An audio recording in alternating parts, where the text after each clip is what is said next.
ঢের উলামা ইকরাম, হুফাজ ইকরাম, স্নেহের তালাবায়ে আজিজ আর আমার জ্ঞানী গুণী মানি সম্মানী মাননীয় শ্রোতা মণ্ডলী, পর্দার অন্তরালে পর্দা নসিব মায়েরা এবং বোনেরা, আল্লাহর বড় দয়া কৃপা ভালোবাসা আমাদের প্রতি, গোটা বিশ্বের প্রতি। সবাই আল্লাহর শুকর আদায় করে হৃদয় থেকে বলি আলহামদুলিল্লাহ। আলহামদুলিল্লাহ। তারপরে পরে বিশ্ব নবী জনাবে মুহাম্মাদুর রাসূলুল্লাহ, সকলে বলুন সাল্লাল্লাহু আলাইহি ওয়াসাল্লাম। তিনার প্রতি শত কোটি দরুদ বর্ষিত হোক, বলুন আমিন সুম্মা আমিন। সবাই একবার দরুদে ইব্রাহিম পাঠ করি। আল্লাহুম্মা সাল্লি আলা মুহাম্মাদিন ওয়া আলা আলি মুহাম্মাদ কামা সাল্লাইতা আলা ইব্রাহিম ওয়া আলা আলি ইব্রাহিম ইন্নাকা হামিদুম মাজিদ। আল্লাহুম্মা বারিক আলা মুহাম্মাদিন ওয়া আলা আলি মুহাম্মাদ কামা বারাকতা আলা ইব্রাহিম ওয়া আলা আলি ইব্রাহিম ইন্নাকা হামিদুম মাজিদ। গুটি কয়েক কথা আলোচনা করব। আল্লাহ আমাদের সকলকে আমলের তৌফিক দান করুন, বলুন আল্লাহুম্মা আমিন। সর্বপ্রথম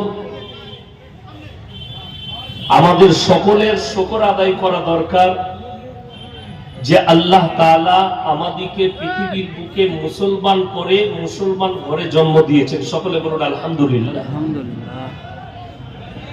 পৃথিবীতে যা কিছু যত ধর্ম যা কিছু দেখছেন, আল্লাহর কাছে মানোনীত ধর্ম হচ্ছে ইন্নাল্লাহা ইনদাহু আলাল ইসলাম। এই একটাই আল্লাহর কাছে গ্রহণযোগ্যতা রাখে, বাকি কারোর কোনো গ্রহণযোগ্যতা আমার আল্লাহর কাছে নেই। একজন মুমিনের আল্লাহর কাছে মূল্য আছে, বেঈমানের কোনো মূল্য নাই। প্রত্যেকটা জিনিসের ভালো এবং মন্দ দিক আছে। সবসময় দুনিয়া হোক, আখিরাত হোক, আল্লাহর কাছে হোক, ব্যক্তির কাছে হোক, সমাজে হোক, ভালোর দাম আছে, খারাপের দাম নেই। ঠিক কি না? আমরা খারাপকে খারাপ ভাবি, ভালোকে ভালো ভাবি। আল্লাহর কাছে কোরআনের একটা মারাত্মক আয়াত আছে, মান আমিলা সালিহান ফালিনাফসিহি ওয়া মান আসাআ ফাআলাইহা। যে বা যাহারা ভালো কাজ করবে তারা পুরস্কৃত হবে, যে বা যাহারা খারাপ কাজ করবে, মন্দ কাজ করবে, আল্লাহ তাদেরকে তিরস্কার করবে। আরো একটা মারাত্মক আয়াত আছে, কেউ যদি মনে করে আমি সামান্য পাপ করেছি, আমার এই পাপ কেউ জানে না। প্রত্যেকটা মুসলমানের উচিত কোরআনের শিক্ষা নেওয়া, বাড়িতে একটা মানে কোরআন রাখা। বাংলা পড়া জানলে সেটা পড়ে একবার করে দেখবেন, তাফসীর করতে হবে না, খালি মানেগুলো পড়বেন। ঈমান মজবুত হবে, অনেকগুলো গুনাহ থেকে আপনি বাঁচবেন। যেমন অনেক মুসলমান নারী পুরুষ জানেই না যে আমরা যতগুলো পাপ করছি, পুণ্যের কাজ করছি, যা করছে সব কিছুর খবর আমার আল্লাহর কাছে আছে।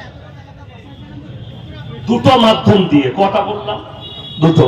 এক হচ্ছে কোরআনে আছে সূরা আল ইমরান প্রথম পৃষ্ঠা, ইন্নাল্লাহা লা ইয়াখফা আলাইহি শাইউন ফিল আরদি ওয়ালা ফিস সামা। আসমান আর জমিনের মধ্যে যা কিছু আছে কোন জিনিসটা আমার আল্লাহর কাছে গোপন নেই। জোরে বলুন সুবহানাল্লাহ। মানুষ অন্তরে কথা বলে, আল্লাহ কিন্তু শুনতে পায় মানুষ কি বলতে চায়। তার হৃদয়ের ভাবনা কি আল্লাহ জানতে পারেন, এটা আল্লাহ নিজে বলেছেন। দ্বিতীয় নম্বর, প্রতিনিয়ত মানুষ যাতে কিয়ামতের দিনে আল্লাহর কাছে কোনো কিছুর অস্বীকার করতে না পারে। আমি একটা মারাত্মক আয়াত পড়েছি। আমরা অনেকে ভাবি আল্লাহ বিচার করবেন হযরত আদম আলাইহিস সালাতু ওয়াস সালাম থেকে শুরু করে আখরি নবী এবং কিয়ামতের সকাল পর্যন্ত যতগুলো মানুষ আসবে, হাজার হাজার কোটি কোটি মানুষ, এদের বিচার আল্লাহ কি করে করবেন? আল্লাহ তাআলার কাছে বিচারটা এত সহজ, এত সহজ। কোরআনে দুটো মারাত্মক দলিল দিয়েছেন। একটা দলিল 30 পারায়, কিরামান কাতিবিনা ইয়ালামুনা মা তাফআলুন। এই অনেক নারী পুরুষ যাদের কাছে ইলমি জ্ঞান নাই, তারা মনে করে দুটো ফেরেশতার নাম হচ্ছে কিরামান কাতিবিন, কিন্তু না, দুটো ফেরেশতার নাম এটা নয়।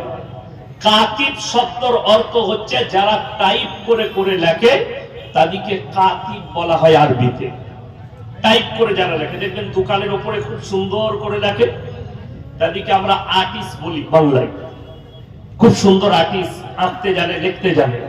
আরবিতে তাদেরকে বলা হয় কাতিব।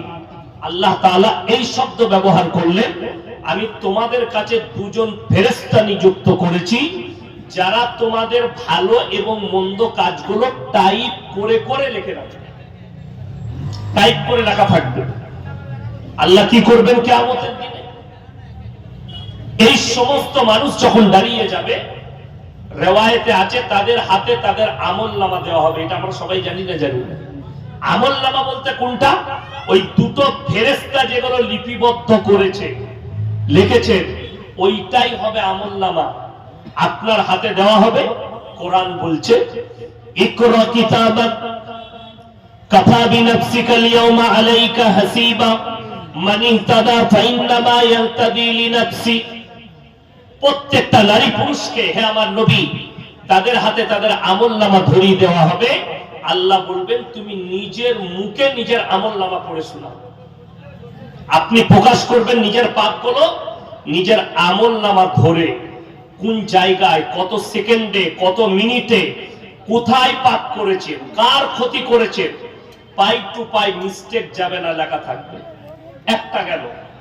এবং যারা মনে করছেন এই লেখাটার ওপরেও কিছু বেঈমান কাফের থাকবে যারা অস্বীকার করবে, কিছু এমন পাপী থাকবে যাদের শরীরের প্রত্যেকটা অঙ্গ প্রত্যঙ্গ পাপ করে। এরকম লোক আছে না? যদি বলেন সেই পাপটা কেমন, একটা পুরুষ মানুষ, সে এই হাতের দ্বারা কোন মানুষের ক্ষতি করলো, তার হাতের পাপ, শুধু তার নিজের নফসের পাপ নয়, হাতেরও পাপ হল। কোন পুরুষ মানুষ এই চোখের দ্বারা একটা নারীকে খারাপ নজরে দেখলো, চোখের পাপ, চোখের জিনা হলো। পায়ের দ্বারা আপনি একটা খারাপ কাজ করতে যাচ্ছেন, জিনা করতে যাচ্ছেন, পায়ে হেঁটে লালবাগে দেহ ব্যবসায়ী মেয়ের কাছে যাচ্ছেন নিজের যৌবনকে নষ্ট করতে, আপনার পায়ের জিনা, নফসের জিনা, চোখের জিনা। কানের দ্বারা খারাপ কথা শুনছেন জেনে শুনে, কানের গুনাহ। যদি বলেন এগুলো কি হবে, আল্লাহ এগুলো কিভাবে প্রকাশ করবেন? সূরা ইয়াসিন। কোন সূরা বললাম? সূরা ইয়াসিন। আল্লাহ কিয়ামতের দিনে আল্লাহ কোরআনে বললেন, আল ইয়াউমা নাখতিমু আলা আফওয়াহিহিম ওয়া তুকাল্লিমুনা আইদিহিম ওয়া তাশহাদু আরজুলুহুম বিমা কানু ইয়াকসিবুন। আমি আল্লাহ তাদের জবানগুলো সিলাই করে দেব, তাদের জবানে সিলাই করে দেওয়া হবে, কথা বলতে পারবে না। তাদের হাত কথা বলবে, সাক্ষী দেবে যে হ্যাঁ, এ আমাকে দিয়ে পাপ করিয়েছে। তাদের চোখ সাক্ষী দেবে, তাদের ঠোঁট সাক্ষী দেবে, তাদের অঙ্গ প্রত্যঙ্গকে আমি আল্লাহ কথা বলার যোগ্যতা দান করব, আর তারা অবশ্যই সাক্ষী দেবে। এরপর কিছু মানুষ আছে, তাদের অবিশ্বাস, মানুষ মরে যাওয়ার পরে, শুনেলেন আমাদের দেশে সনাতনী ভাই আর ইসলাম, এই দুজনার দুটো বিশ্বাস, কথাটা একই রকম, খালি একটা ওয়ার্ডের কারণে আলাদা। আমরা সকলে বলি আমাদিকে পুনরুত্থান করা হবে, মানে ফের তোলা হবে। আমরা মরে যাবার পরে পুনরুত্থান মানে আবার তোলা হবে কিয়ামতের দিন। আর অমুসলিম ভাইরা বলে পুনর্জীবন, মরে যাওয়ার পরে আমরা আবার ফিরে আসবো। এই ছোট্ট ওয়ার্ডের পার্থক্য, একটা হচ্ছে পুনর্জীবন আর একটা হচ্ছে পুনরুত্থান। ইসলাম বলেছে আবার দাঁড় করাবেন আল্লাহ, তার আগে ফিরে আসার কোনো রাস্তা নাই। যদি ফিরে আসার রাস্তা থাকতো তাহলে কিন্তু বিচারের দিবস বলে দিন থাকতো না, মরণের পরেই আল্লাহ বিচারটা করে দিতেন, আবার ফিরিয়ে পাঠাতেন, ঠিক কিনা? কিন্তু ফিরে এলে তাইলে তো আর দুনিয়া শেষ হবে না, তাই না? দুনিয়া শেষ হবে, যাবে আর ফিরে আসবে, যাবে আর ফিরে আসবে, এই সিস্টেম নেই। এরপর মানুষের প্রশ্ন, মানুষ আল্লাহ তাআলা মানুষকে কিভাবে তুলবেন।